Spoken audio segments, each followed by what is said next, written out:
Welcome to USA Global TV and Radio, where our mission is to provide education, entertainment, hope, and inspiration. USA Global TV and Radio connects you with experts and audiences all around the world every single day to help you succeed in business and to live a richer life. Visit us at usaglobaltv.com to learn about career and life-changing training and mentoring programs like the Listening Mentor.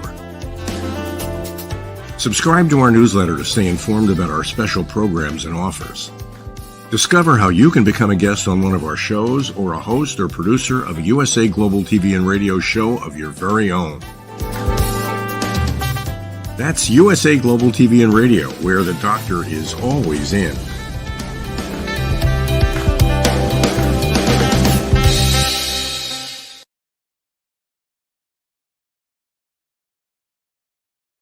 Hello, everyone. We're so happy to have you here today on USA Global TV and Radio, where we celebrate world-class education, entertainment, hope, and inspiration. We want to give a big shout out to all of our loyal followers across the world and to our new followers on Roku Worldwide and Amazon Fire. Thank you for being with us.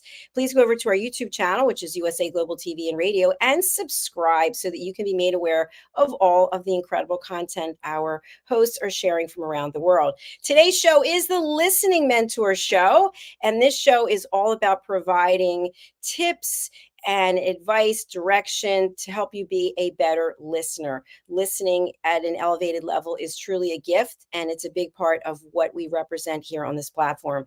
Our topic today is all about listening skills and how we listen differently if we're an optimistic person or a pessimistic person, and we're going to add in realistic person. So joining me is the star of our show. Her name is Caroline Heward, and she's known as the Harley Street Stress Expert. She's extremely well certified and credentialed, and she is our in-house therapist here at our platform. So let's welcome her as she helps us understand how we can bust our stress. Caroline, welcome. Always a pleasure to be with you. I'm quite looking forward to this topic. It's going to be deep. Yes, it is. And it's important too. You know, it's interesting. Just in passing, I'm in a different area now, and I'm interacting with different people, and the topic of listening comes up, and I always see somebody smile or say, he's a terrible listener, she's a terrible listener, I'm not listening. People understand, they get it, that there's an art to it, but yet they don't really want to take the time to understand what it is because we get into these patterns. So this show is to help people bust those patterns and bust their stress. Tell us about the work that you've been doing for decades to help people bust their stress. Thank you, Dr. Jacalyn. I help people literally break through the repeating patterns that create their stress, whether it's physical ache and pain, whether it's emotional, that sadness, loneliness, heartache, whether it's behavioral, whether you're complaining about a relationship, whether you're complaining about somebody in your family or a situation that keeps occurring. And so I help clients literally identify the root cause using root cause therapy and chakra psychology and how it affects the person in any aspect of their life. And it'll be recognizable, it'll be familiar, same feeling, same experience, different name, different person, and altogether the same internal experience. And I help you break through the chains that create that repeating experience of how you experience stress. Now, some people walk around and say they're not stressed, but they don't sleep and they physically ache and pain. And it's that's manifesting in your life that's creating your stress. And I look forward to helping you break through and bust your stress. Bust your stress, bust your stress. Yeah, fabulous. Caroline, thank you so much. Before we get into the topic, I do have one question around stress that I'd love to have you answer for us. What type of stress is good stress? Well, that's a very cool question. Good stress. Digging in. There is no, I think that, if we're saying good stress, bad stress, there's no real good stress, but it's sometimes good to feel, for instance, if you've got a presentation to do and you're going on stage for the first time, like this, for instance, it's live TV. And there is sometimes for some people a little bit of anxiousness, a little bit of stress, where they're going to tumble over their words. And so there's a bit of stress related to big presentations or doing something for the first time. Now, that would be like sort of what I would deem good stress, because it's like sort of getting you working harder to make sure that you are ready to perform or to do what you need to do. And so that will be natural, that will be human. It will be inhuman not to feel that type of adrenaline rush and that type of anxiousness. So I would say that would be what I would deem, if you're going to call it good stress and bad stress, that would be something that would be normal, would be common, would be crazy if you didn't feel a level of stress or anxiety in a new situation. And what it does is it actually moves us into a place where we're feeling much more in a place of being prepared, and it'll also increase our preparedness for the situation that we're going into. And so I feel that if we're going to look at it being good stress and bad stress, I would say that would be fairly normal to feel like that, and it will only increase our levels of making sure that we're prepared to do something, to do the thing that we're feeling stressed about. That was an excellent explanation. Thank you very much. I was thinking of a bride or a groom, when you're standing ready to walk down the altar. That's stressful. Sometimes it can be bad stress because you're making a mistake. But that's another show, and that's my life story, so we'll skip that. Okay, let's talk today about how your perspective, whether the glass is half full or half empty, as you mentioned backstage, that affects your ability to listen at an elevated level. And first of all, I'd love to have you join me in just describing to our audience, because people said to me, what does it mean listening at an elevated level? Are you standing on top of a building? So just to clarify, for me, it means embracing some skill sets where you are fully present and you are fully engaged and focused on what the person is saying. So you're not judging what they're saying. You're not providing a solution. You're not interrupting. But that's just my thoughts. I'd love to hear from you as the professional. What do you think that means to listen at an elevated level? I would completely agree with what you've just said, Dr. Jacalyn. And I would also add, because I've had conversations with some people in terms of a consultation or just a general friendship conversation. And I've heard them doing things in the background. And I had a conversation with a friend, and I was genuinely there doing my best to help him with a situation that he was doing his best to handle. And he was looking for advice. And I heard a bit of munching in the background. And when somebody's eating, you can really hear it, and it's quite disconcerting. And I was a bit shocked because I was really giving him a lot of my time. And I just said, what are you doing? Are you eating? And he said, yes. I says, well, why are you eating? And he says, well, I just am. I says, I'm doing nothing. I'm literally here 100%, totally present with you, doing nothing else but hearing what you are saying and really genuinely listening to everything. And I could hear you eating. And I said, and that just feels like you're not listening, because you've obviously gone into the kitchen, organized some food all the time that you've been in this call. And I said, that just feels like you're not with me. And I didn't feel it was worth staying in the call. But when I called that person out, they went very quiet, and I think they stopped eating because they went very still and they were very present with me. So I feel it's very important to be present, 100% present with the person, because if you're doing something else, the other person will know, and you're not actually able to listen at that elevated level. And to listen compassionately, there are very different ways that you can listen. You can listen with judgment. You can listen with trying to solve a problem or an issue, or you can literally listen and let the person say everything that they need to say. And if they ask, if they kind of grunt looking for something from you, sometimes people will say to me, "You still there?" I say, yes, I'm still here. I'm still listening. And because I've got very silent in terms of the listening. And when somebody's saying, are you still there? It's because on an audio call particularly, they feel not usually listened to. They usually are interrupted. So to be fully present and to listen compassionately, 100% being there for the person, that's elevated. And the third thing is to do nothing else but be with that person. Brilliant. Thank you for clarifying that. I have a question in reference to that, just something that I was wondering if possibly it's true. When this person was eating, or maybe someone starts scrolling through their phone, or whatever it is that we do that indicates we're not listening, can that be a defense move? Because if you are not fully present, you could use that as an excuse about why you didn't act or say or do something the other person wanted you to do.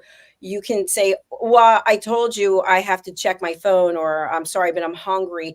And they can use that later. Is that possible? I think it's just that they're not listening. It's basic.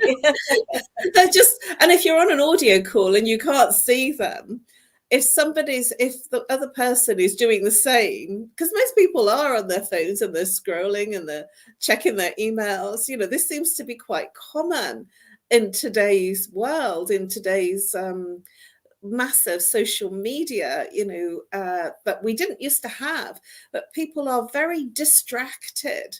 And in fact, it's quite difficult for some people to be in a call for a level of time. I had another call on Sunday with somebody I was going to meet up with that was local. So I'm kind of getting a little bit out there and socializing. And she happened to say, and I found it was just wonderful. It was a beautiful compliment in a strange way. She said, I've not usually been in a call for this long length of time. And actually, I feel very relaxed. And we were just having a conversation. But she said she felt very relaxed, and her normal would be a very short call because she has social anxiety in a phone call. And I thought that was amazing. That was beautiful feedback, because it was actually somebody that I was meeting up that was close to me, that I was, inviting over to share a glass of wine. And I thought that was just amazing that I got that type of feedback without really asking for it, and what she wasn't really expecting. And that was because with my voice, she became calmer, and she said she usually paces up and down. She's usually active, that she wasn't pacing up and down, and she actually sat down feeling calmer. And I think it's because I demand somebody to be fully present with me. And when somebody isn't, I can really feel it. And I just think, why am I here? Why am I in this call? And so I know it sounds a little bit difficult from the perspective of being in your normal, but if somebody's not with me fully present, I feel it and I will call them out. That most people are not fully present, they are distracted, and it is a normal thing. And so we're not listening when we're doing something else, and so we're missing out. Essentially, we're neither doing one thing or another, and we're missing out on life. I think that's definitely true. And I love that you shared that story, because it's a positive outcome and people can relate to that. When both parties are fully present and engaged, it's a win for both people. And then I think that helps the rest of your day. There's a tone that's been set because you feel like you've been heard. If you think about a time in your life, maybe when someone hadn't heard you, and then you went on to the next person and then the next person, before you know it, you've tried 10 people and no one's listened. You're so frustrated. By the time you get to the last person, boom, you're just going to let them have it because you're so upset. But if you live a life where you are very much optimistic and you believe, you're grateful for being here, you appreciate the things that you have, do you think that a person with that type of disposition has better, I hate to use better, but I will, better listening skills, or is more open to listening? I find that a fascinating question, Dr. Jacalyn, because I am the glass half full, the person that's looking for the positive outcomes. And that I do come across people that expect the worst. My mum would generally say to me when I was young, I remember her saying, if I don't build myself up for something wonderful to happen, then if something bad happens, I won't be picking myself up off the floor. And I thought that was just a different way to see things. I would expect good things. So I would be very optimistic, and usually good things happen. And I believe that when you are in a place of gratitude and in a place of being open as an optimist and seeing everything for the good, what could be possible, I believe that you're more open as a person. And because you're more open, more opportunities come. And that would automatically make you a good listener, because you will be listening on all levels, whether it's physical, emotional, mental, behavioral, you'll be listening at all levels. And because you're open, then things can come in, opportunities can come in that the pessimist just won't see, because they're focused on the negative. And so whatever you're focused on tends to become your reality. So if you think something's not going to work out, generally it doesn't work out. If you think something's going to be difficult, generally it's going to be difficult. If you think you're going to have a hard time with a client, you generally have a hard time with a client. And I use the examples of if you think you're going to miss your train and you're going to be late, have a guess what? You're going to miss your train and you're going to be late. If you think you're going to get your train and you're going to be there on time and everything's going to go tickety-boo and it's going to work, generally that's what happens. And so we are the creator of our own experiences. And if you interview an optimist and a pessimist, you will find that they're both right, that their worldview and their experiences are both right, because they see it through their own perspective and their own filters of how they view the world. I have a few comments. First of all, is tickety-boo a British expression? Tickety-boo. It is. Do you know, when I said it, I thought, oh, geez, I've said something English. I've never heard this expression before, but I love it. Tickety-boo is, it's a beat. It's, sort of, it's all things are swinging in a good way. Everything's good. Everything's wonderful. Everything's positive.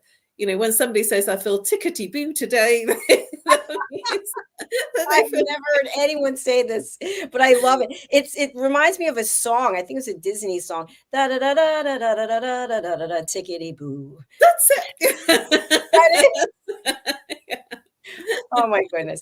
Well, I just want to say I agree with your points. I think they're excellent. I think something else that's for consideration is how many times we will say, or we will think, or we'll be with someone, I'm so worried that blah, blah, blah, instead of I'm excited for XYZ to happen, the potential of something amazing to happen. We always go to the negative side typically, and then become pulled down, almost like sucked down into that tunnel of negative comments and thought processes as well. So how can we, if let's say we've decided I want to be a good listener, I want to be a better listener, I want to be more present for my family or for my partner or whomever, do we have to first look at our outlook about life, if we're a pessimist, a realist, or an optimist, or does that not matter? Gosh, this is a really cool question. Why do you think I do what I do? Thank you. Well, absolutely. Because when you're thinking negatively, you're in the mind. When you're thinking positively, you're also in the mind. And so when you are worried, that is the precursor to anxiety. So when you're worried about something, you're worried about a future event. And so worry becomes anxiety. And so when somebody's saying, I'm worried about this, they're generally thinking all sorts of things in their mind about what might happen, what could happen. I must do this, I must be careful about that. So they're preoccupied in the mind. And if you're trying to think positively, then you're still thinking, whether you're thinking positively or thinking negatively, you're still thinking. And so your thoughts are residing in the mind. And so what happens is you're here thinking, but you're not here connected to your heart and connected to the person. And so whatever you're thinking moves you into a place of mind rather than being with the person.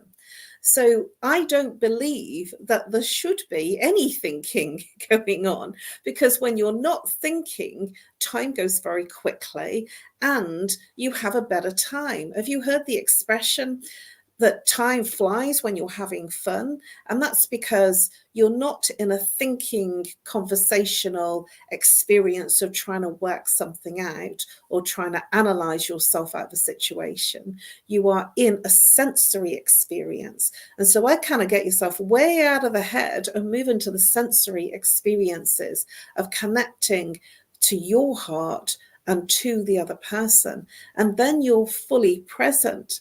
And so thinking one way or thinking another, you're still in your mind. Yes, that's so true. And you and I both have something, we have a lot of things in common, but we definitely have this in common, that people will open up to us and tell us things that they might not tell anyone. And I've got a lockbox of things that I will go to my grave with that sometimes I don't even remember because I've just put it out of my mind into a compartment. We do have a comment from someone, I think on your LinkedIn. First, they were feeling rickety boo, which is something else. And now they're feeling tickety boo. So there. Well, that's wonderful. Thank you. So, Caroline, what you just shared about being fully present and focusing, that can be the issue. That can be the crux of the entire problem, is that there are some people, and maybe all of us at some point in time, are not able to focus. And it's that focus that I feel is at the core, the root of being able to be a good listener. So let's just act out a scenario, and I'd love to have your thoughts about this. Let's say you had clients all day and it's rather late and you want to get to your chanting and to your dancing, and somebody calls you and they leave a message and they have to speak to you. It's urgent. And meanwhile, this is your time that's coming up. You've been waiting for all day where you can decompress, and you decide you're going to take the call. But you may not be fully I'm not saying you specifically, but a person may not be fully focused because they're kind of annoyed that this person left a message and said, I really need to speak to you. They're tired from their day and they were looking forward to something which now is going to be cut in time. So their listening skills might not be, they might not be able to focus fully. What do you think? When somebody calls or leaves a message, you can either take the call immediately as you find it, and then you are making a decision. You're actually deciding to not do something else and take that call and respond.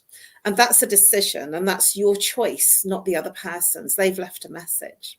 Or you could drop them a message after you have done whatever you're doing, you're chanting, you're dancing, or having something to eat, and then say, respond with an apology message to say, sorry, I missed your call. Thank you very much for your nice message.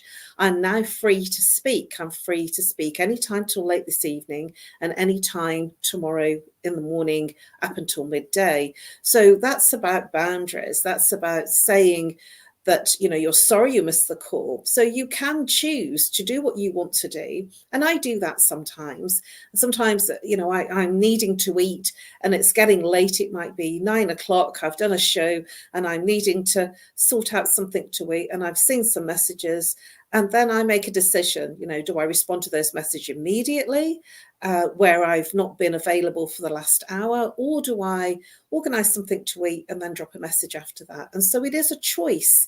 And then because you're deciding what you do, then it's much more appropriate in terms of providing your own boundaries are being adhered to. So if you step all over your boundaries, then the other person will do that too. If you haven't thought that you need to eat, or you want to do a hobby or something that you were going to do, but you've taken the call, if you're taking the call in a place of being disengaged, then that's a behavioral boundary that you need to personally address, because the other person doesn't know what's going on in your life. That is so true. I'm nodding my head back and forth backstage here. My father said this, and I've said it before, that someone calls at their convenience. And that doesn't mean that you have to take the call at the moment, but people can be very persuasive. Caroline, if you don't call me back, I'm going to X, Y, and Z. And then you feel that pressure. But again, that's your choice if you're going to make the return call. Sometimes if somebody leaves me a message and I know they're a talker, I'll think, okay, I've really got to get some exercise because I know that this is good. So I will take care of myself first before I call them back, because I know it's going to be a long call. It's going to be involved. I'm going to have to really focus. And as you and I have talked before, when you're listening at a high level and you're totally focused, it's exhausting. It's exhausting. It takes effort. And that's something that I want people to be aware of, that you'll know if, like, for example, if I do this show, I do all these shows, right? At the end of the week of Friday, I'm energized, but I'm tired. I'm like, yep, I can't listen anymore. Don't talk to me right now, Friday afternoon, because I need a break. Is that normal? Yeah, I mean, I actually go into a meditational sleep sometimes. So rather than saying I'm exhausted, it's like it makes me go into a very calm state of inner peace. And so I guess the body then switches right down and goes into a very deep, relaxed state of meditation and sleep. And I say a meditational sleep because I can be sitting upright and, sort of with the pillars up, and I will still fall asleep. And then I'll wake up a few hours later, or maybe 3 hours later, and think, oh, I must have needed that. And so that's what I call it, a meditational sleep. And it means that I literally switch right down and off and take the break, the space that my body needs. Now, I've never thought about it as being exhausted. I just think about the fact that I'm always in a fully present situation with anybody I speak to, whether it's over the phone, whether it's an audio call, whether it's a video call. I'm completely 100% there. And also when I'm in some consultations, I'm actually in a transmission, so I'm giving them lots of mentoring advice. And that's just almost like sort of coming through me to them to give them advice, insights, understanding, and awareness. So that will move me into a different meditational state. So, it might be different for a lot of people. But when you get fully present with anybody, if you're having a meal with somebody, you will feel really energized. And at the same time, when you have stopped being in that activity, you will also be incredibly relaxed and you will sleep really well. And so there is something about that if you've had a really good night out with friends over dinner, you will enjoy the time that you've been with them, and then you will also sleep more deeply and restfully. Caroline, one of our viewers asked if you are sleeping now. No. Tell them to identify themselves. I love it. That was me, though. I'm kidding.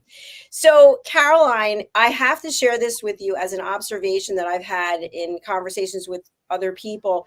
When someone is a negative person, I mean, they even will say themselves, I have a negative perspective. I find that there's a lot of interruption. That while I'm talking, there's constant, hello, I'm speaking. You don't even know what I'm going to say. You keep interrupting me, because I know that expression, misery loves company. When people are going through a hard time, I think that there's more opportunity for them to learn how to listen at an elevated level. I'm just saying in general. Do you think that's possible? Oh, yes, because when people are in that negative state of mind and experience, what happens, and we're in this in terms of even the medical world, what they do is in terms of normal medical counselling, you go to a counsellor and then you sit there for an hour and you pour your life out to them of everything that's wrong.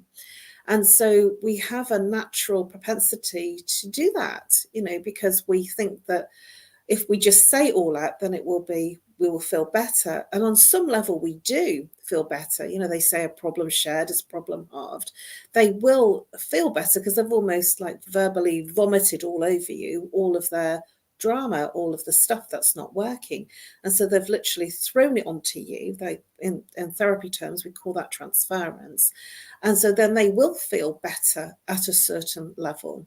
But then the other side of that, from my perspective as a therapist, is that when you keep repeating everything that's going wrong and everything that's difficult and everything that's challenging you, and you're really in that story and you're repeating that story to everybody, it almost magically makes it worse. So you become more engaged in the negativity of that experience and that story that you're recounting. And then you actually feel difficult. You feel like sort of your energy has zapped and you feel challenged. And I've seen people's physiology literally shift from being quite upbeat, and by the time they've recounted their story for 30 minutes, they're feeling really, really negative and very charged and angry. And I just actually turn around and give them feedback. How do you feel right now? And they don't feel great, which is why I don't like people to, in my sessions, to feel that they have to give me all the story or the whole narrative and all the detail, because when you do recount it many times, you're reliving the whole thing and feeling worse each time you do it. So it's important to give some facts, but if you relive it as if you're giving all the detail, as if you're in it for that period of time, you will feel all the negative and anger and negative emotions that you were feeling as if it's just happened. Yes, Caroline, totally agree. And something else I want to add to that is I find that in asking questions of the other person, sometimes we want to know the information for ourselves because inquiring minds want to know. We want the details, we want the gossip. That doesn't necessarily help the other person.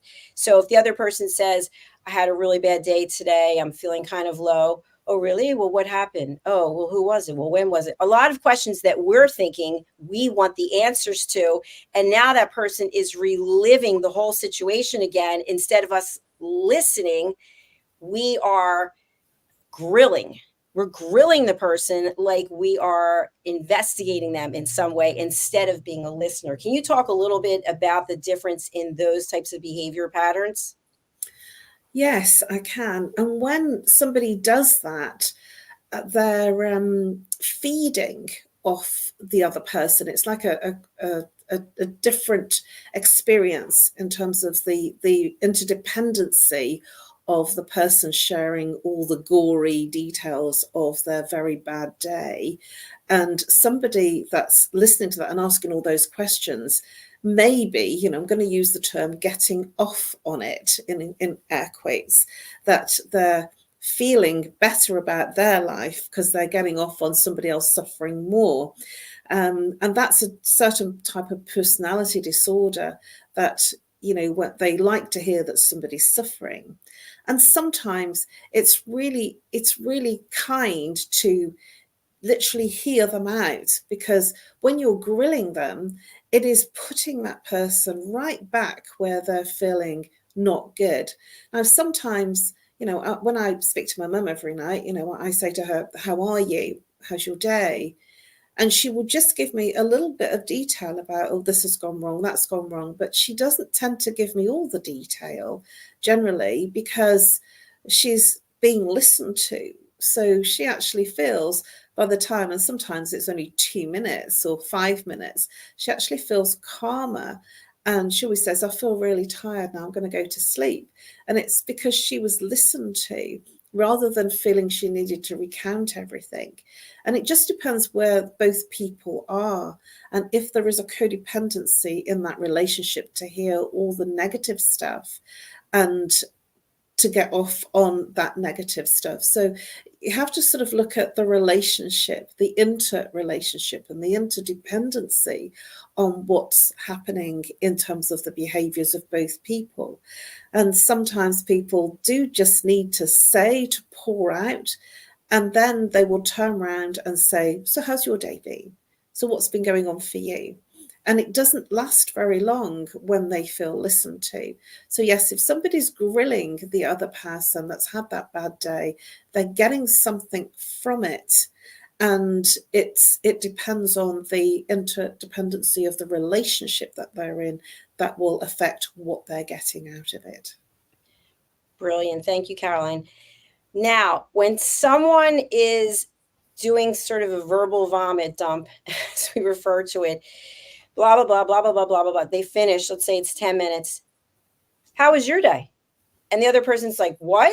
So if you're listening at an elevated level and I just continued blithering on for 10 minutes, and then I say to you, Caroline, how are you doing today? Are you feeling somewhat confused because you wanted to comment on what I just shared, or you wanted to acknowledge what I just shared? Or are you quite fine with, okay, you got that out. Let's move on to me. It depends on the person. I will be, very factual about that. If it's like my mum, for instance, I will maybe want to probe, is everything okay now? Have you managed to resolve that? But if it's somebody that's just like said everything and in what they've shared with you, that there is all the resolutions there, the people that give you the story and they give you all the problem, and then they say this happened, that happened, and you're getting really worried. They've had their purse stolen, they've left their purse in a taxi, and you're really worried and you want to jump in and say, well, have you got the purse back? And then by the time they've finished their conversation, you're almost smiling, by the time they've finished their conversation, they've got the purse back. But there is the big story that they share. But you're sort of so engaged in that story that you're worried. Are they okay? Did they get it back? Did they lose any money? And I have to almost take a step back and listen sometimes, because I do want to know, well, have you got it back? Did they take your money? What happened? It's about then being there with the person, because that's the way that they want to express. That's, instead of saying, I left my purse in a taxi and I've got it back now, they want to give the detail, because it does depend on what's going on for that person in their general life. And it might be that they want to express because normally they don't. And so from that little scenario, then you would want to say, nothing, because they've answered all your questions as you've listened.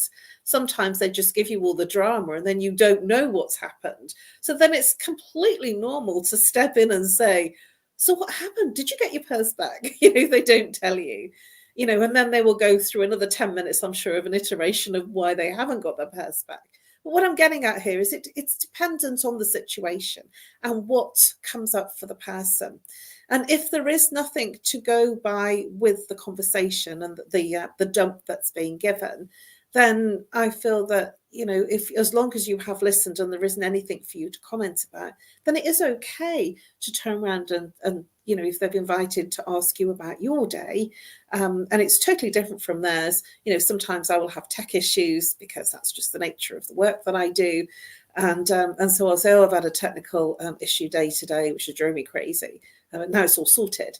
And I'll leave it there. But sometimes there's like difficulties, which I may feel comfortable to share or may not.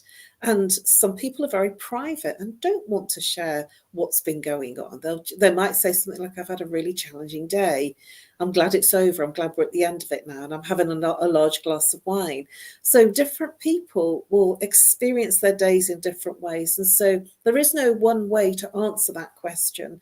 It is about individual situations and how it feels to respond to that. And sometimes I might not get my bit in because I want to know that the other person is okay, because that's generally how I am as a person. I think what I'm taking away from this is, in case people haven't taken the course Setting Boundaries and Asking Permission, is an opportunity to learn how to set boundaries. I love the fact that we can be empowered to decide when we can listen and when we can't. And of course, in a day, people are talking and we're listening, that's not the same thing as elevated listening. When you're setting boundaries and saying, Caroline, I have a story I'd like to share with you. It's going to take about 15 minutes. Is this a good time for you? And then okay, I've got to give her 15 minutes if I agree to do this, or I can say it's not a good time for me. I'd love to share with you tomorrow. And that's another show. And we've talked about that before. But we're actually at the end of the time for our show today. It went by so fast. So what would you like to leave our audience with as we close out? I'd like to leave a tip for you in terms of listening. And that is to always be open. I know it might not be easy when you're having a bad day or when you're having challenges that you're having to face. And we are all in our own journeys and our own experiences. When you are engaged in a conversation, whether it's a video conversation or an audio conversation, phone conversation, or a conversation online, to be open, to be fully present.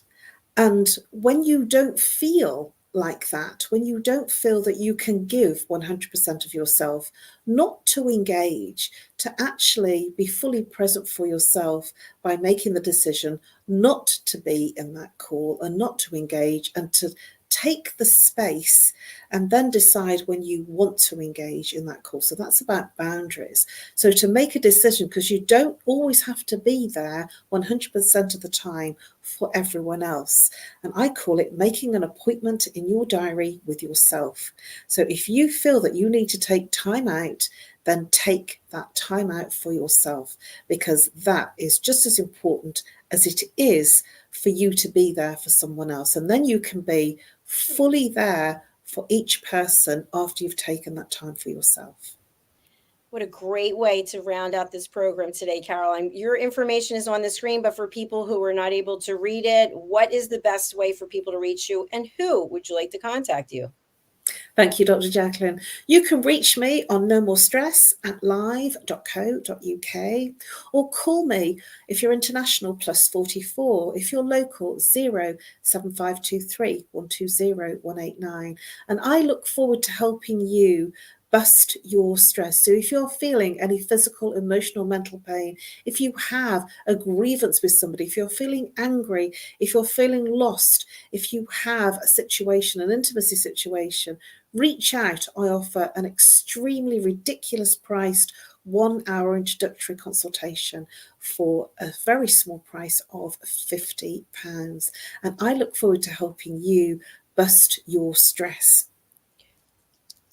And for all of you rickety roos and tickety boos out there, thank you for watching this show today. We will be back again in 2 weeks. Caroline, it's an absolute pleasure. Thank you for taking time out of your busy schedule to be here and provide education and awareness for our audience. We're going to sign off now. We'll be back with our next program. So take good care, and we'll see you soon. Make sure you reach out to Caroline. Bye-bye. Bye.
This program has been brought to you in part by Zane Carson Carruth, etiquette and protocol expert, international award-winning author, television show host, and philanthropist. Thank you to Zane, our official diamond sponsor for USA Global TV and Radio in partnership with E360 TV. Zane is the author of the world's first tooth fairy ever, as well as many other children's books. She's also the television host of Elegance, Polished Demeanor, and Posh Living, seen on USA Global TV and Radio.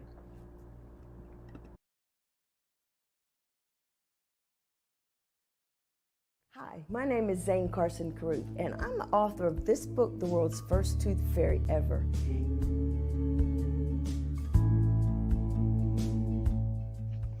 Reading is magic. Studies have shown that reading to your children lays the foundation for greater success in life. Reading helps develop language and vocabulary skills. It helps improve memory, and it encourages curiosity and inspires creativity. The benefits are immeasurable, and as a parent, you'll benefit too. In only 10 or 15 minutes a day, you'll be creating warm memories and a bonding experience that will last for years to come. So take time to read to your children. Read them books about things that engage and interest them. Tales of fairies and magic fascinate children, and as everyone knows, the Tooth Fairy is at the top of the list. If your child loves magic, wands, adventure, and what child doesn't, you'll love reading them books from the trademarked series, The World's First Tooth Fairy Ever. Follow along as Bella, the world's first tooth fairy, accidentally starts the tooth fairy tradition. Learn the tricks of being a professional tooth fairy in the book, Bella Starts a Tooth Fairy School. Your child's imagination will soar as you read the adventures of Bella and her magic wand.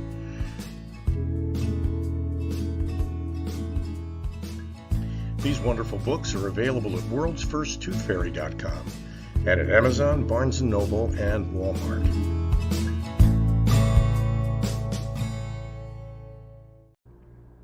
To learn more about Zane, contact her through her website, zanecaruth.com, ZaneCarruth.com. Order Zane's books and merchandise. Contact her about being a keynote speaker at your next event.